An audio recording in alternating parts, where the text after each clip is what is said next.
Buenas tardes. Very good to be back in Colombia. I was here, as this young lady was reminding me, 15 years ago as minister in the government of India at that time. And I had some very good meetings on that occasion with your president and foreign minister in those days. But I have not been back to Colombia in the 15 years since. So it is very satisfying to be back with you again today. Though the circumstances that bring us here are not particularly happy ones. India suffered a grievous terrorist attack on the 22nd of April, when 26 holidaymakers, tourists in our northern territory of Jammu and Kashmir, were gunned down in cold blood by terrorists from across the border in Pakistan. These people actually even asked the religion of the people they were accosting before shooting them dead. And it was a ruthless, cold-blooded, awful massacre of innocent people. When this happened, of course, the world rose up to condemn the terrorist attack, but that was as far as it went.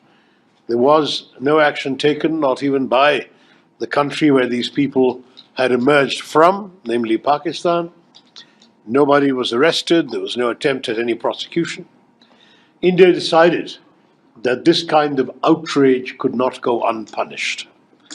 And therefore, on the 7th of May, India chose to launch strikes against known terror bases, headquarters, and launch pads of organizations listed as terror organizations by the United Nations Sanctions Committee on Terrorism, the 1267 Committee, and also on the wanted list, the designated terror list of the United States government. So we were not targeting any Pakistani government institutions, any Pakistani civilian institutions, or even any Pakistani military institutions. We only attacked terror bases. And we did so with a great deal of precision, so much so that in one particular example, we struck a very specific building inside the rather large campus of a particular terrorist organization. And this kind of precision was meant to drive home a very specific message. The message was that if you think you can come and kill our civilians and get away with impunity, that is not going to happen. You will pay a price.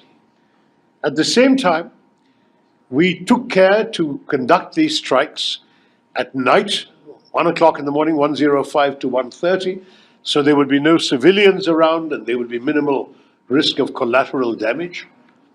And because of the care with which we had avoided any other target, we were quite confident that the only victims of these attacks would be people located in or residing in these terror headquarters, and indeed so it proved.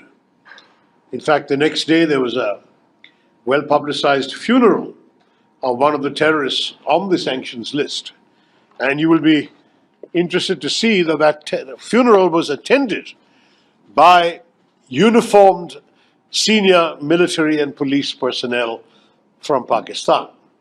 That is the extent of complicity that we are seeing between the terrorists who perpetrate crimes of this nature and those who finance, guide, train, arm, and equip them, and who provide them safe haven to continue their training and their other awful deeds.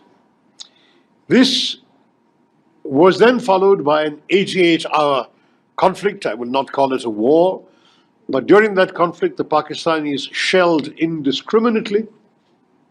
They killed 19 civilians in the district of Poonch by hitting, amongst other things, a Gurudwara, a Sikh temple, a convent of the Carmelites of Mother Mary. They hit civilian homes, they hit cars, residential areas, and in retaliation, India also shelled back. We have then been at the receiving end of a barrage of missiles and drones, which were blocked by our air defenses, and we in turn struck Pakistani military airfields. At the end of 88 hours of these exchanges of strikes, the Pakistanis asked for a cessation of fire, and India immediately agreed. And the reason we had agreed is from the very beginning we had said we had no intention of starting a protracted conflict.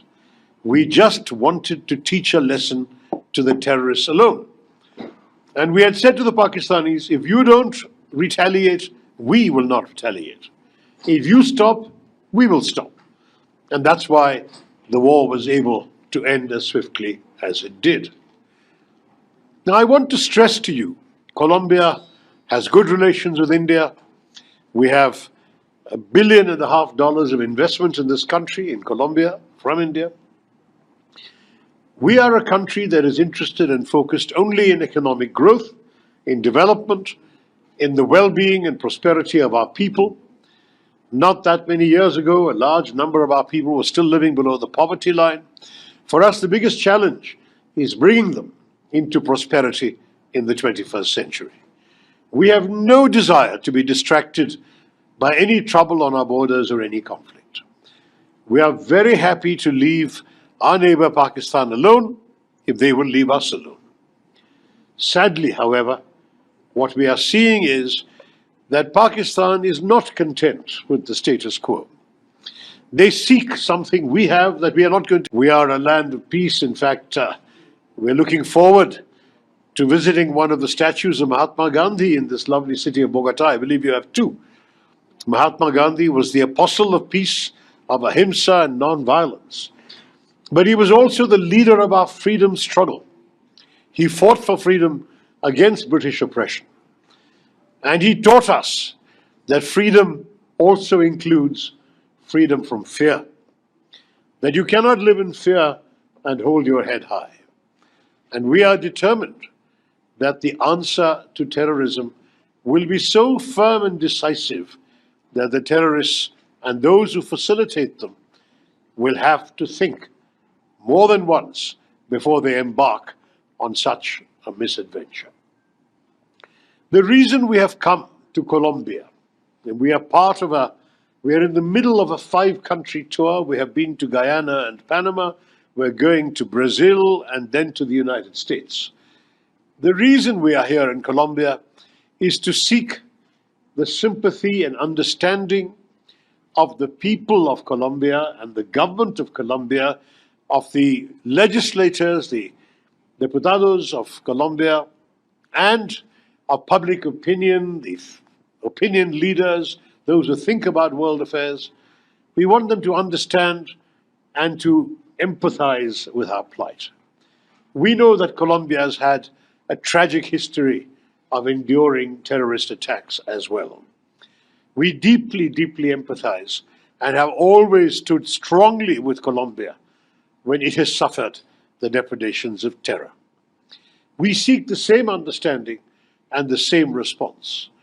Please stand with us, and please be aware that we are here not only to tell you what has already happened, but to also tell you, as friends, that if this happens again, we will once again act very, very strongly.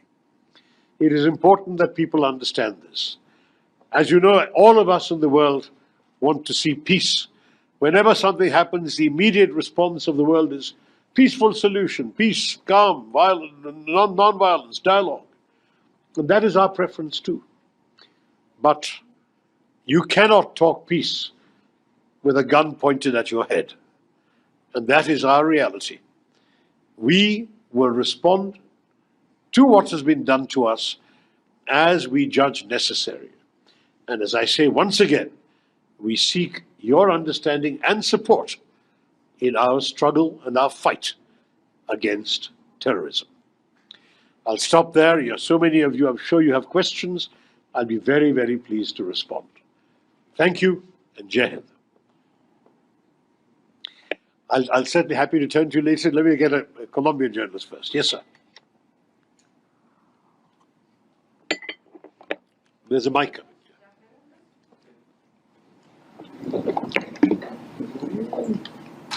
¿Cuáles han sido las posiciones concretas del